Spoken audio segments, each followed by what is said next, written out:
73 shot 4 take 1 action. ফুলে যদি এতই কাঁটা গোলাপটা তুই তুললি কেন? প্রেমে যদি এতই ব্যথা সেই প্রেমে তুই ভুললি কেন? কি গো ডাইরেক্টর সাহেব, আমি তো 60 বলে দিয়েছি, কাট তো আর বলতে পারি না, এবার তুমি কাটটা বলো। Got it. Excellent shot, excellent.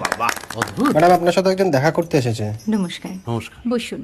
আপনার জন্য আমি চেক বইটা নিয়ে এসেছি ম্যাডাম। কি যেন নাম আপনার ডিরেক্টর সাহেব? পিনাকি মুখোটি। মুখুটি বাবু, আমি ভুতুরিয়া বাবুর কাছ থেকে পরে চেক নিয়ে নেব। আচ্ছা। আগে আপনার বাঁধানো বইটা দিন, দেখি, পড়ি, ভাবি। হ্যাঁ, না মানে সেটা এখনো ঠিক তৈরি হয়নি। ও, তাহলে সেটা আগে ঠিক করুন ভাই, তারপর চেক টেক হবে। কিছু যদি মনে না করেন ম্যাডাম, আপনার হাতে, আরে এটা তো কুমারীর চরিত্র, ওই আংটিটা। ওই যে বললাম ভাইটি, আগে আপনার বইটি রেডি করে আনুন। ও হ্যাঁ, আপনি বোধহয় জানেন না যে মায়া কুমারী তার আংটি কখনোই খোলে না। সে কুমারীর পাটেও খোলে না, বেধবার পাটেও খোলে না।